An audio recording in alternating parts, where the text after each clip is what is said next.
Hello friend, welcome back to Toyota Maintenance YouTube channel. I have here 1997 Toyota 4Runner. It's a V6 engine and the owner asked me to replace the radiator on this car. So if you want to see how I do that, stay with me in this video. And I start with removing that skid plate, which is held by 6 12mm bolts. And here we go, it's free and removed. And I will continue working underneath the car because my next step is draining the coolant from the cooling system. I will be also replacing the coolant. It will be part of this job. And I want to show you, here is the petcock which I will open and I will start catching the coolant. I have my catching pan ready here, so I'm ready to open that valve, which I just show you, and start slowly draining that radiator. Alright, here you can see it nicely flowing out.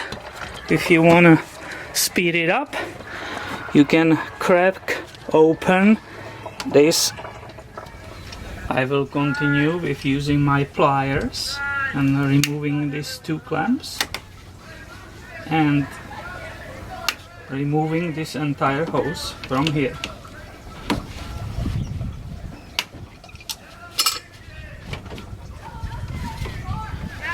The next step will be I will remove this overflow hose. Alright, and again I can just put it on the side so it's not in my way. Now my next step will be to remove 2 clips. One of them is here and one of them is here, because this fan shroud is made of 2 pieces. The number 2 piece right here I will be able to remove, and therefore I don't have to remove the entire fan, and I will be able to lift the fan shroud up. Just grab that clip on inside, slightly lift it, and the whole bottom is moving out. This is fantastic design from Toyota. I do the same on the other side. Here you can see nice detail of the number 2 fan shroud. These were the clips, and the detail these mounting points for you. I continue with removing 4 bolts. One is here, the second is down here, and the same on the other side, right? 3 and 4, and that will help me to lift the fan shroud out. And for that I'm using 10mm socket. The 4 bolts are out, so I can finally, nicely, carefully remove that fan shroud, and that gives you way better view of the radiator. And I'm back under the vehicle because I still have to disconnect the lower radiator hose, right? So this is this one. I brought a bigger catching pan for possible mess, which always there is a little bit left, right? And because this 4Runner has an automatic transmission, I have 2 more hoses to disconnect. There are automatic transmission cooler lines. So before I will disconnect them, to minimize spill, I will clamp them with those clamps. Now again, using my pliers, I can move these securing clamps. Alright. Come on, move them away. I'm able to remove those cooling lines. You can see the transmission fluid is slightly dripping out of those tubes. That's why I need a large catching pan here if you want to avoid a mess. Here you see those clamps holding those transmission lines. Now the new radiator comes with those cooling lines caps, so I normally take them from here and install them on the old radiator, again for the purpose of minimizing that mess. Now last thing remaining is to disconnect the radiator from the vehicle. And these brackets here, they are also held by 4 bolts which are kind of hidden in these areas. These bolts are hard to get to, so I'm using this tool with the lockable extension to get to them. This is, for example, location, you can see where it's going, location of the top one on the driver's side. This is the top one on the passenger side, and these are 12 millimeters sockets. Here you can see where I put the tool to get to the lower bolt on the driver's side. This is looking from above on that driver's side, removing that bolt, and this is where I enter it. I put my tool on the bottom passenger side. Now all the securing bolts are out. The radiator hangs on these brackets, and they have like a little hangers, so it didn't fell down there, so I should be able to lift it. Let's see if I'm right. And you see, very great design again from Toyota, because it's very, very easy to remove that old radiator.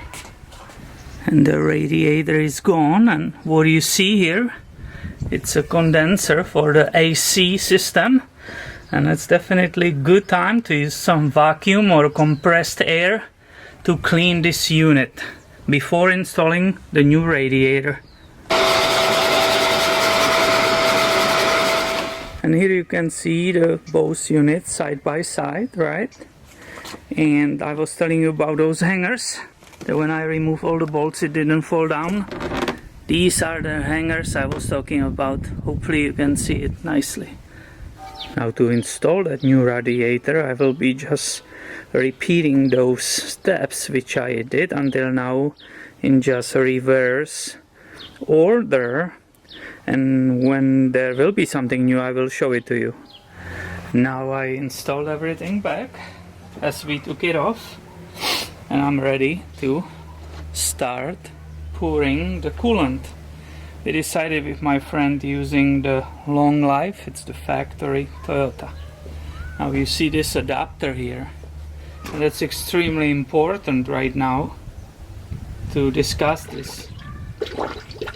This adapter needs to be used for filling these cooling systems, because I will be able to get rid of all the air which entered the engine when I drained all that coolant from the radiator and from the engine. And I put a lot of coolant in it, and I kept pouring until it stopped bubbling. This cooling system actually contains 8.5 quarts of the coolant.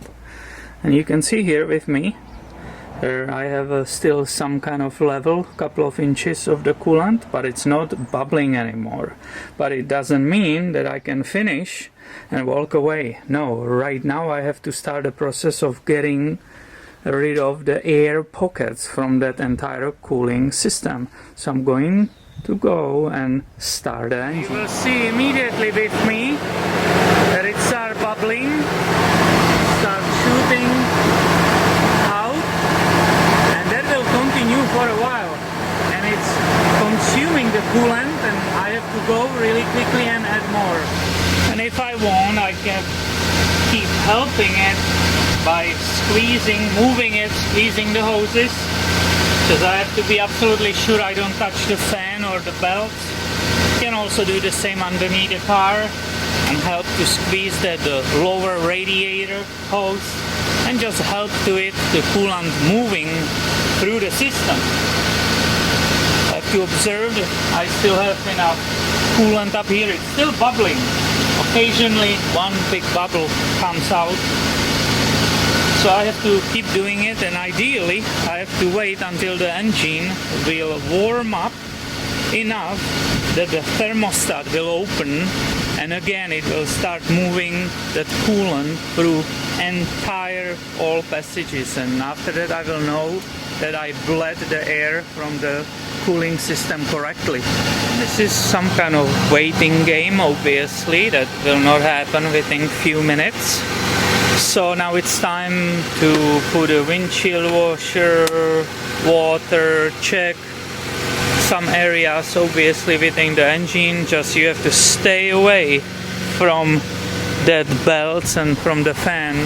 Also never forget, this is that expansion part which keeps the extra coolant, and I already saw, I don't know if you can see down there, I already saw that the level actually is incorrect.